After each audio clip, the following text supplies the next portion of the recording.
देश नीति, केवल सच्ची और पक्की खबरें। 4 जून को अगर मोदी की पार्टी प्रचंड बहुमत के साथ चुनाव नहीं जीत पाती है तो भी मोदी की सरकार बन सकती है। अगर बीजेपी 272 टच नहीं कर पाती है, 230 से 250 में सिमट जाती है तो भी मोदी की सरकार बन सकती है। प्लान रेडी है, शाह का प्लान है।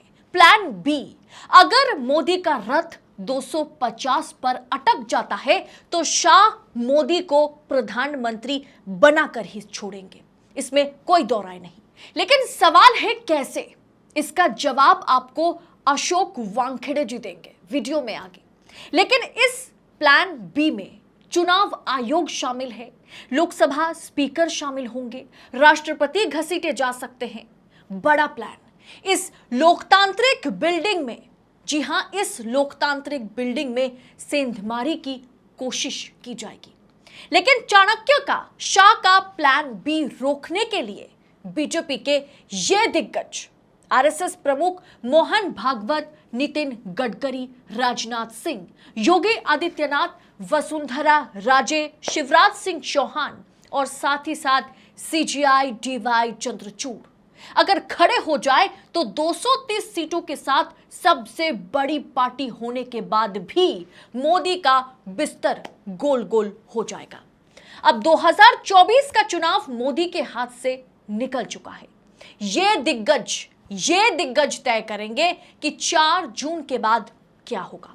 इस पर बड़ा खुलासा, एकदम एक्सप्लोसिव, विस्फोटक खुलासा अशोक वानखेड़े जी करेंगे कि शाह की प्लान बी क्या है और कैसे प्लान बी पर रोड़ा बन सकते हैं ये सारे दिग्गज। तो जानेंगे, सीधा रुख करती हूं अशोक वानखेड़े जी का। स्वागत है सर देश नीति के मंच पर हमारे साथ जुड़ने के लिए। एक सवाल जो हर कोई पूछ रहा है इस समय, और विपक्ष ने इस मुद्दे को उठाया कि अगर नरेंद्र मोदी की सत्ता वापसी होती है, वो तीसरी बार के लिए प्रधानमंत्री बनते हैं, तो संविधान को ही खत्म कर दिया जाएगा। इसीलिए यह कहा जा रहा है कि एक कुनबा है जो बीजेपी के अंदर ही मोदी जी के खिलाफ खड़े नजर आते हैं। ऐसे तमाम दिग्गज हैं। अगर उस दिग्गजों में राजनाथ सिंह का नाम आता है तो राजनाथ सिंह अमित शाह के बाद उन्होंने कहा कि 2024 क्यों, 2029 के लिए भी हमारा जो पीएम कैंडिडेट होगा बीजेपी की ओर से, वो प्रधानमंत्री नरेंद्र मोदी ही होंगे। इस लाइन के पीछे लॉजिक क्या है? देखिए, ये बार-बार मुझे लगता है कि 2 तरह के द्वंद्व चल रहे हैं देश में। एक 2024 में सत्ता में कौन आएगा, और भाजपा में एक द्वंद्व ये चल रहा है कि मोदी जी के बाद कौन होगा। क्योंकि उन्हें लगता है कि अब मोदी जी की उम्र भी हो रही है, और जिस हिसाब से मोदी जी कई जगह जब भाषण देते हैं या बोलते हैं तो ऐसा लगता है कि कोई मानसिक संतुलन तो नहीं खो रहे हैं। कि जैसा उन्होंने अडानी अंबानी के बारे में बोला, या कई ऐसी बातें बोल देते हैं वो, कि लोगों को लगना है कि डिरेल हो रहा है मामला। तो इसीलिए वहां जो रेस चल रही है वो नंबर 2 पोजीशन पे वर्तमान में एक ही आदमी है, वहां पे अमित शाह जी। और मैं तो बोलता हूँ अमित शाह नंबर 1 है। अभी सरकार और संगठन, क्या मोदी जी भी उनके हाथ में हो गए। ऐसे में वो चाहेंगे कि वो प्रधानमंत्री बने। लेकिन योगी आदित्यनाथ लगता है कि यदि 26 सीट वाले राज्य से 2 बार मुख्यमंत्री बनने से यदि कोई प्राइम मिनिस्टर बनता है तो मैं तो 80 सीट का मालिक हूँ। तो उनका भी दावेदारी ठीक है। सबसे ज्यादा एक्सपीरियंस शिवराज सिंह चौहान है, वो क्यों नहीं है? फिर संघ का जिसके सर पे ऊपर हाथ है, नितिन गडकरी, जो सभी राजनीतिक दलों में लोकप्रिय है, वो क्यों नहीं है? क्योंकि बीजेपी हमेशा कलेक्टिव नेतृत्व की, सामूहिक नेतृत्व की बात करती है। और 2014 के बाद हमने देखा कि बीजेपी का कांग्रेसीकरण हो गया है। यहाँ व्यक्तिवाद बढ़ गया है और एक ही व्यक्ति सब कुछ हो गया है। और इसका जो झलक है आपको देखने को मिलती है कि अब ये बीजेपी की सरकार नहीं, मोदी की सरकार कहलाती है। और ये गारंटी भी जो है, जो अलग-अलग जो मैनिफेस्टो या जो वादे किए जा रहे हैं, ये मोदी की गारंटी कहते हैं। ये बीजेपी की गारंटी नहीं है। जब बीजेपी मोदी हो गई है तो बट नेचुरल, मोदी के बाद कौन? ये सवाल तो जवाहरलाल नेहरू के बाद का भी था कि हु आफ्टर नेहरू, और बाद में वो जुमला ही बन गया। तो कहने का मतलब है एक रेस तो चल रही है, और भयावह रेस चल रही है। अब उस पे पर्दा डालने का बार-बार कोशिश कर रहे हैं। अमित शाह जी ये कहते हैं कि भई नहीं, वो तो 2029 में भी जाएँगे, 29 में भी। अब बताइए 29 में उनकी उम्र क्या होगी? 80 साल होगी। 80 साल के बाद भी वो प्राइम मिनिस्टर बने रहेंगे। यदि वो 80 साल प्राइम मिनिस्टर बने रहेंगे तो फिर सुमित्रा महाजन एक बार स्पीकर क्यों नहीं बन सकती थी?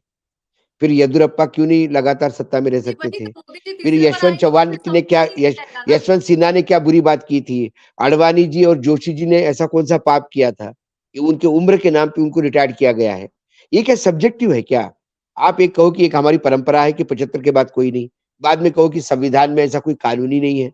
संविधान तो तब भी नहीं था जब आडवाणी जी को जोशी जी को घर बिठाया। संविधान तो तब भी नहीं था जब सुमित्रा महाजन का टिकट काटा। संविधान तो तब भी नहीं था जब यशवंत सिन्हा को घर बिठा दिया, येदियुरप्पा को इस्तीफा दिलवा दिया मुख्यमंत्री पद से, उम्र के नाम पे। तो संविधान तब भी नहीं था, तो आप तब ये ये हुआ कहने की क्यों? कोशिश कर रहे हैं कि ये बस पर्दा डालने की कोशिश है कि इसके पर्दा बाद डालने कौन की होगा कोशिश है। उसकी नहीं, हाँ, ये मैं अभी भी मानता हूँ कि 75 साल जब प्रधानमंत्री जी के हो जाएँगे, तब यही अमित शाह उनको कहेंगे कि आप मुझे अब घोषित कर दीजिए प्रधानमंत्री और अब आप राष्ट्रपति बन जाइए। ये खुद ये कहेंगे। लेकिन अभी वो चाहते हैं कि यदि अभी ये हो गया कि हाँ, प्रधानमंत्री 75 के बाद नहीं रहेंगे, तो अभी मारकाट मच जाएगी। 2000 के 24 के चुनाव मतलब 4 तारीख का नतीजे का इंतज़ार भी नहीं करेगा कोई। अभी दावेदारी पेश होनी शुरू हो जाएगी। लेकिन अंदरूनी तो खटपट चल ही रही है। अंदरूनी तो एक लगातार मूवमेंट चल ही रहा है। तो कहीं न कहीं और ये हर राजनीतिक दल में होता है। भाई चौटाला जी के यहाँ झगड़े हो गए, रामविलास पासवान के यहाँ झगड़े हो गए, अखिलेश के यहाँ झगड़े हो गए, ममता के यहाँ नाराज़गी है। अपने आकाश आनंद को अनाउंस करने के बाद मायावती ने उसको पीछे खींचा। तो संघर्ष तो हमेशा होता है। लेकिन लेफ्ट और बीजेपी वामपंथी दल देश में और भारतीय जनता पार्टी ये ऐसी 2 राजनीतिक दल थे कि जहां अगला कौन होगा, ये सामूहिक नेतृत्व तय करता था, इसलिए ये मारकाट नहीं थी। अटल जी के टाइम पे मारकाट नहीं थी, अटल जी और आडवाणी के बीच में कभी मारकाट नहीं रही। लेकिन क्या कभी बीजेपी सत्ता में आएगी तो क्या होगा, इसको लेके मारपीट नहीं रही बीजेपी में। जनसंघ को लेके बीजेपी में लगातार ये संघर्ष जारी रहा। क्या नानाजी देशमुख को मजबूर नहीं किया गया कि वो राजनीति से संन्यास ले? नहीं तो नानाजी देशमुख अटल जी से भी बड़े प्राइम मिनिस्टर के दावेदार थे। क्या उनका भी पत्ता ऐसा कटा गया? बलराज मोदक, वो तो अटल जी और आडवाणी जी का तो उनका तो पैसा कैसा पत्ता कटा, ये तो बीजेपी में तो एक बहुत बड़ा षड्यंत्र और कैसा एक दूसरे को काट करके जगह बना ली जाती है अपने लिए। तो संघर्ष तो हमेशा ही रहा है और आदित्य ये दिल्ली का सिंहासन है। यहाँ हमेशा अपने परिजनों का कत्ल करके ही सत्ता में बैठे हैं। राजा महाराजाओं के ज़माने कत्ल होते थे, आजकल पॉलिटिकल डेथ होती है। फ़र्क इतना है। वानखेड़े जी कुछ समय पहले ही केजरीवाल जैसे ही बाहर आए तो उन्होंने बताया कि योगी आदित्यनाथ और मोदी में कुछ ठीक नहीं है। उद्धव ठाकरे ने यह कहा कि 5 जून को भारतीय जनता पार्टी पूरी तरह से टूट जाएगी। हमने देखा कि नितिन गडकरी जो है वो मोदी जी जब नामांकन भरने पहुंचे वहां बीजेपी के दिग्गज पहुंचे, लेकिन नितिन गडकरी नहीं थे। दूसरा बात यह है कि पीयूष गोयल से नाविका कुमार ने सवाल पूछा कि नरेंद्र मोदी ने अंबानी अडानी का नाम अचानक से क्यों ले लिया, इसके पीछे का लॉजिक क्या है। तो सीधा उन्होंने कहा कि आप ये सवाल नरेंद्र मोदी से ही पूछिए, मैं तो यहाँ चुनावी प्रचार के लिए आया हूं। क्या एक कुनबा एक गुट अलग से है 5 जून के लिए तैयार, जिसके लिए उद्धव ठाकरे ने कहा कि 5 जून को बीजेपी टूटेगी? देखिए, प्रधानमंत्री ने कहा कि एनडीए का कुनबा 4 जून के नतीजों के बाद बिखर जाएगा। जब प्रधानमंत्री ये कह सकते हैं कि 4 जून में मैं सत्ता में आऊंगा तो ये लोग बिखर जाएंगे, तो फिर ये लोग क्यों नहीं ऑप्टिमिस्टिक हो सकते कि हम सत्ता में आएंगे तो बीजेपी बिखर जाएगी। कल बीजेपी 230 235 पे यदि रुक जाती है या 220 पे रुक जाती है, तो बीजेपी का ये हश्र करने वाले कौन, ये सवाल जवाबदेही किसी को ना किसी को लेनी होगी। और जवाबदेही कौन लेगा? 2014 से लेकर 2024 तक पार्टी और सत्ता कौन चला रहा था? नरेंद्र मोदी जी और अमित शाह। इन दोनों के सिवा कौन है? आपने कहा गडकरी जी वहां क्यों नहीं आए? गडकरी जी को बुलाए तो आए। गडकरी जी को प्रचार में नहीं बुलाया जाता, जहां बुलाया जाता वहां जाते हैं। जब एकनाथ शिंदे उनको लगा कि बड़ा आदमी है मुख्यमंत्री, उनको बुलाया जाएगा, वह प्रफुल्ल पटेल थे, उन्होंने वो शिवाजी महाराज का वो जो जरी टोप है वो उनको पहनाया और पूरे महाराष्ट्र में उसमें हंगामा हो गया। तो प्रधानमंत्री को लगता है कि मैं एकनाथ शिंदे और इनके भरोसे चुनाव जीत रहूंगा महाराष्ट्र में, तो ये उनका कैलकुलेशन है भाई। जब नतीजे आएंगे तो समझ में आ जाएगा गलतियां कहां हुई, किससे हुई, किसने की। और आज जवाबदेही तो होनी चाहिए। यदि बाकी राज्यों में बाकी मुख्यमंत्रियों की जवाबदेही होती है, मध्य प्रदेश में क्या गलती थी शिवराज सिंह चौहान की? उन्हें तो पार्टी को जितवा के लाया और अथाह मेहनत करके जितवा के लाया। उसके बाद भी एक यादव लाके बिठा दिया ऊपर। और ऐसा भी नहीं कि यादव इतने साल से आप ग्रूम कर रहे थे। जिस आदमी को जीतने के लाले पड़े हुए थे, वो मुख्यमंत्री बन गया। वही आपने हरियाणा में किया, वही आपने राजस्थान में किया, वही आपने छत्तीसगढ़ में किया, वही आपने गुजरात में किया, वही आपने महाराष्ट्र में किया, वही आपने उत्तराखंड में किया। धामी चुनाव हार गए, फिर भी उनको मुख्यमंत्री बनाया। ये कौन सी परंपराएं हैं? एक मुख्यमंत्री सिर्फ वर्तमान में इनके कब्जे में नहीं है, वो है उत्तर प्रदेश के योगी। इसलिए सभी कहते हैं कि योगी 2004 के नतीजे, मतलब 2024 के 4 तारीख को जब नतीजे आएंगे, यदि मोदी जी को 300 प्लस मिला तो योगी जी को जाना तय है। क्योंकि 2014 से हम 24 तक हम मोदी जी का वर्किंग स्टाइल देख रहे हैं। उनको हमेशा अपने से छोटे पिग्मीज चाहिए। वो ज्यादा टैलेंटेड लोगों को पसंद नहीं करते, क्योंकि ज्यादा टैलेंटेड लोग सामने आएंगे तो वो एक्सपोज हो जाएंगे कि वो कम टैलेंटेड है। तो जितनी सोच, जितनी समझ, जितना क्वालिफिकेशन, जितना आईक्यू उनका है, उससे कम आईक्यू वाले लोग ही उनको चाहिए। इसीलिए आपको ये वैरायटी ऑफ चीफ मिनिस्टर का जो बुके दिखता है अलग अलग, ये इसी में आपको झलकता है। वानखेड़े जी, जैसे आपने कहा कि बीजेपी अगर 230 से या 250 तक सिमटती है, तो अमित शाह के लिए, मोदी के लिए वो प्लान बी क्या है जिसके चलते वो सरकार बनाकर ही छोड़ेंगे? एक प्लान भी उनके पास ये हो सकता है, जिसको मैं चंडीगढ़ मॉडल बोलता हूं। क्योंकि सबसे बड़ी राजनीतिक दल होने के नाते उनको बुलाया जाएगा सरकार बनाने के लिए। ये 230 पे भी सरकार बना लेंगे। इन्हें 1 महीने का समय मिलेगा विश्वास का मत पारित करने के लिए। जब दिन विश्वास का मत पारित होने तक ये जुगाड़ करेंगे, नहीं हुआ तो विश्वास के जिस दिन मत पारित होगा उस दिन पीठासीन अधिकारी भी इनका होगा। ये वॉइस वोट से मत पारित करेंगे, हंगामा होगा, विपक्ष को निष्कासित किया जाएगा। फिर बचे हुए 230 में डिवीजन ऑफ वोट होगा, उसमें कहा जाएगा कि सरकार जीत गई, सरकार जीत गई। पूरा विपक्ष जो 230 से ज्यादा होगा, वो महात्मा गांधी के समाधि पे जाके 8 घंटे का अनशन करेंगे, उपवास करेंगे, उसके बाद प्रेस कॉन्फ्रेंस लेंगे और सर्वोच्च न्यायालय जाएंगे। सर्वोच्च न्यायालय संविधान पीठ की स्थापना करेगा। उसके बाद ये मामला संविधान पीठ में जाएगा। बहुत जनता का प्रेशर हुआ तो ये डे टू डे हियरिंग होगा, फिर भी उसमें 2-3 महीने लग जाएंगे। 3 महीने में ये तोड़ फोड़ करके पैसा दे दुआ के कैसे भी 277 तक लेके आएंगे और बोलेंगे अब हम मेजोरिटी में हैं।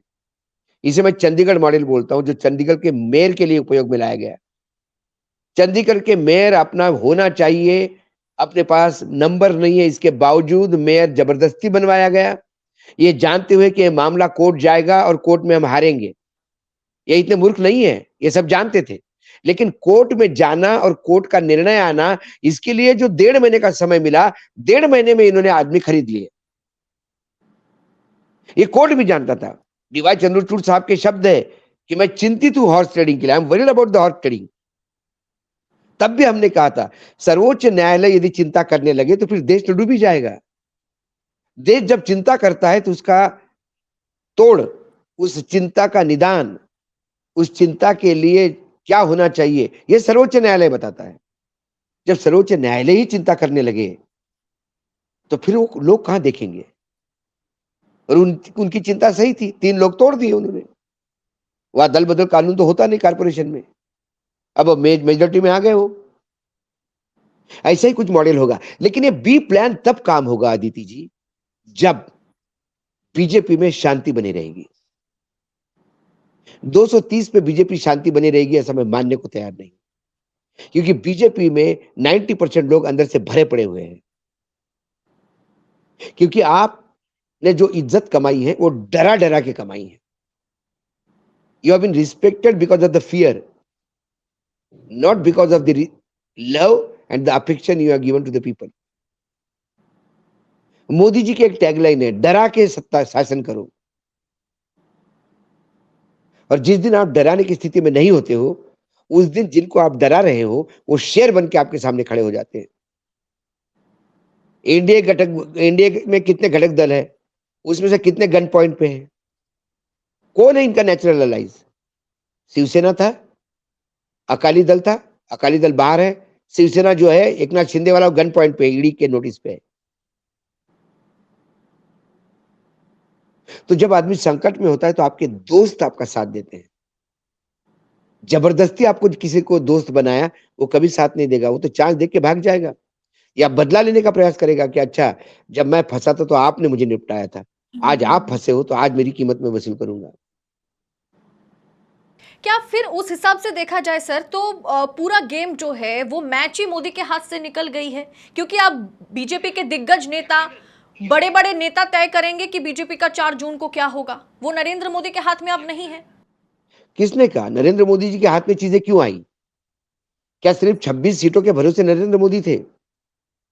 नरेंद्र मोदी के पीछे संघ खड़ा था, नरेंद्र मोदी के पीछे पूरी बीजेपी खड़ी थी, अनडिस्प्यूटेड। जो 2-4 टाइप के लोग नाराज थे, उनके घर पे पत्थर फेंके थे लोग ने। इतना लोग नरेंद्र मोदी को मानते थे क्योंकि उनको लगा कि एक नया विकास का मॉडल हमारे पास आएगा। उन्हें मालूम नहीं था तो ये इतना बड़ा झटका लगेगा उनको, ये विकास का मॉडल नहीं है, तो उन्होंने खुद के ऊपर एक अंकुश ला के रख दिया। और इस अंकुश से जब मुक्ति मिलेगी तो कौन मूर्ख होगा कि जो कहेगा नहीं नहीं नहीं नहीं, 5 साल 10 साल नहीं, 15 साल और मुझे इस अंकुश की जरूरत है और मेरे सर पे बिठाओ किसी को। आज आप लोकसभा कॉन्स्टिट्यूंसी में जाइए, सांसद परेशान है बीजेपी के। लोग कहते कि आप काम नहीं करते, सांसद कहते कहां से काम करेंगे? क्या अधिकार है हमको? सांसद सवाल नहीं पूछ सकता, सांसद किसी मंत्री के यहाँ जाके लड़ नहीं सकता, मंत्री के यहाँ कौन से काम होंगे मंत्री को मालूम नहीं होते। मैंने कहा ना कि वर्तमान कैबिनेट ये कव्वालों की टोली है, 2 गाते हैं बाकी ताली बजाते हैं। कौन? Who is the performer here? Only one man, Narendra Modi. जब आप ही सब कुछ हो, जब मोदी की गारंटी ही लोगों ने रिजेक्ट की, तो फिर मोदी जी को हिट लेनी पड़ेगी, एक्सेप्ट करना पड़ेगा उनको। मीठा मीठा गप गप, कड़वा कड़वा थू थू नहीं चलेगा ना। मतलब अमित शाह के प्लान बी में भी जो है कि पानी ये लोग फेर सकते हैं, जितने भी बड़े दिग्गज हैं प्लान वो हर अगर मुंह आदमी मोड़ कर लिए तो सकता है। सारा कुछ खेला खत्म। देखिए आदिति जी, सोचना प्लान करना ही हर एक अधिकार है। वो प्लान कितना कारगर हो सकता है, कितना क्रियान्वयन हो सकता है उसका, और कितना प्रैक्टिकल है, ये समय बताता है। 4 तारीख को 370 पार आ गए तो सारे प्लान गोल, मोदी जी बने रहेंगे।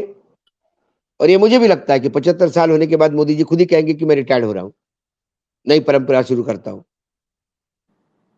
अमित जी बोल दें, क्योंकि अमित जी के हाथ में सब कुछ है। अभी आज के डेट में Amit Shah is number 1 in BJP, सरकार सब कुछ वही है। चलिए वानखेड़े जी, बहुत बहुत धन्यवाद आपका देश नीति के मंच पर आने के लिए।